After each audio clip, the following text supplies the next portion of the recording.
ये इतने चतुर और चालाक सरकार है, ये कोई भी काम सिर्फ पैसे के लिए करती है। पैसे संग्रह कैसे हो, पूंजीपति उद्योगपतियों को बेनिफिट इनकम टैक्स में कैसे मिले, इनका कोई भी टैक्स, ये इनका टैक्स जो है टॉर्चर टैक्स है। ये आप अभी भी उठा करके देखिए, एक तरफ आप जीएसटी को देखिए, महिषासुर के तरह, भस्मासुर के तरह जीएसटी माथे पर रख दिया गया, खड़ा कर दिया गया। अब जीएसटी में किसी चीज, इनकम टैक्स ये क्यों नहीं, जो चंदा देती है जो कंपनी, उसको इनकम टैक्स के तहत कहाँ रख रही है।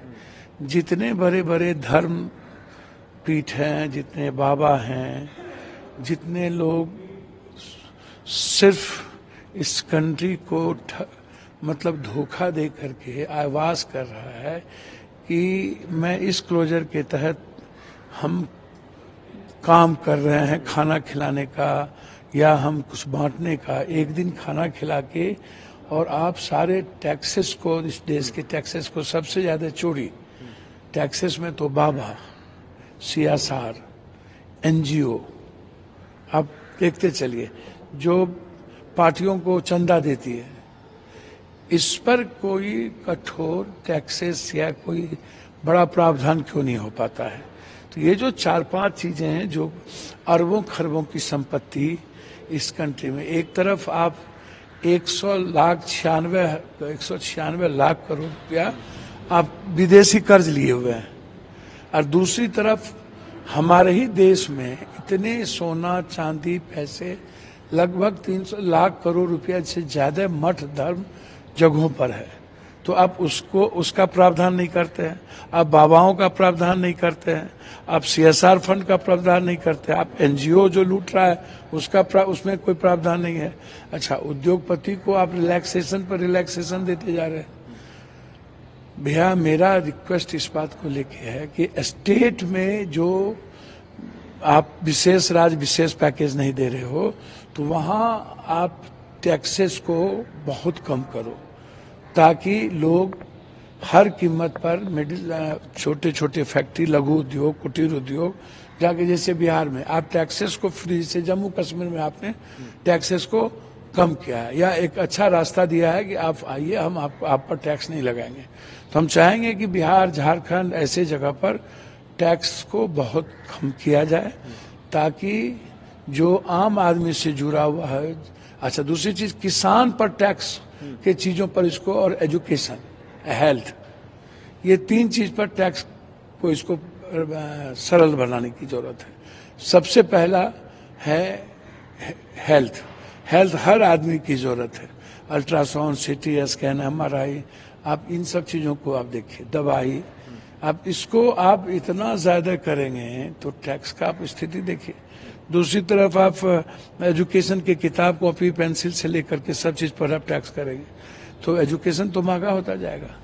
और तीसरी चीज, किसान के प्रोडक्टिविटी पर यदि आप टैक्सेस करेंगे तो आप उसको उठा करके देखिए किसान क्या करेगा। सर, इसके साथ साथ ये के तहत जो जानकारी सामने आ रही है, यदि कोई व्यक्ति, विदेशी नागरिक खासतौर पे, वैध पासपोर्ट या वीजा की भारतीय सीमा में दाखिल होता है तो उसको 5 साल की कैद और कुछ लाख रुपए जो है उस पर जुर्माना। मुझे तो एक बात समझ में नहीं आती है, ये हर चीज अमेरिका से या अन्य चीजों से सीख के, जब बहुत सारी चीजें पुरानी हो जाती, बात तो सही। देखिए, आप इमिग्रेशन वाला जो आप बिल लाना चाह रहे हैं, मैं एकदम सरकार के पक्ष में कोई भी, लेकिन आप हमें पहले यह बताओ, मैं आपसे यह जानना चाहता हूँ कि 12 साल 13 साल आपको हो गए, आप ये पता लगा पाए कि भारत के कितने लोग हमारे देश में किस किस कंट्री के हैं? क्या एक तो आप सिर्फ वोट बैंक के लिए रोहिंग्या करते हो, जो पूरी दुनिया में 17 लाख, तो किस किस कंट्री के लोग बिना किसी कागज पेपर के यहाँ हैं? सरकार को तो पहल करना चाहिए कि या तो आप जो लोग लंबे समय से यहाँ हैं उनको आप इमीडिएट यहाँ के नागरिकता के लिए आप व्यवस्थित करो।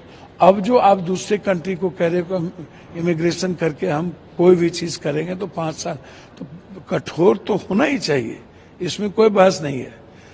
इमिग्रेशन के सवाल पर मेरा मानना है कि हर कीमत पर बाहर से आने वाले लोगों का पता हमारे देश को होना चाहिए।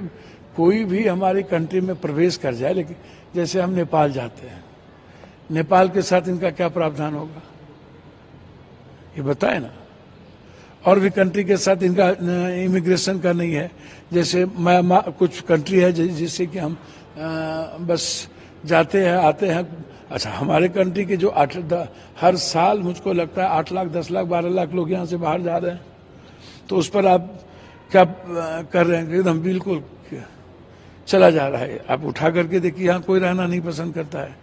तो एक तो भारत को दूसरे लोगों को जो व्यापार के लिए है उसको आप क्या किस रूप से यहाँ पर लाएंगे, उसको किस रूप से आप रास्ता देंगे? तो इमिग्रेशन तो किसी भी देश के लिए इम्पोर्टेंट है, और मैं समझता हूँ कि निश्चित रूप से इसको व्यापक रूप से चर्चा करके इस बिल को कि इसका और क्या प्रावधान हो सकता है, हमारे कंट्री के लिए भी रास्ता क्या बाहर जाने का हो सकता है, क्या हमारे लोग बाहर जाके कैसे अच्छा बिजनेस कर सकें, और बाहर के लोग हमारे यहाँ आकर के किस तरीके से हमारे कंट्री को डेवलप करने में जो उनकी भूमिका, उसके लिए हमारा क्या प्रावधान होगा, या जो लोग आ रहे हैं कहीं से बचने के लिए उसके लिए क्या प्रावधान। तो इमिग्रेशन का भी कई व्यापक चर्चा के बाद ही कोई चीज हो तो ज्यादा अच्छा है। वक्फ अमेंडमेंट बिल भी आज मैं आज भी कह रहा हूं, यदि सहमति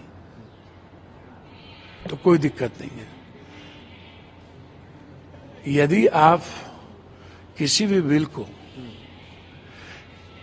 किसी भी धर्म, मजहब, वर्ग, समूह, क्षेत्र, भाषा के खिलाफ आप कोई निर्णय लाते हैं, तो वह हमारी देश के संस्कृति, हमारी देश की सभ्यता, वसुधैव कुटुंब, हमारे देश के डेमोक्रेसी, संविधान को सॉवरेन कल्चर के खिलाफ होगा। संविधान किस बात की इजाजत देता है, और हमारे देश को जो संविधान में धर्म को लिबर्टी मिली है, या किसी भी धर्म और मजहब को, किसी भी भाषा को, यदि आप संविधान के आधार पर कोई ध्यान नहीं रख के काम करते हैं तो विरोध होगा।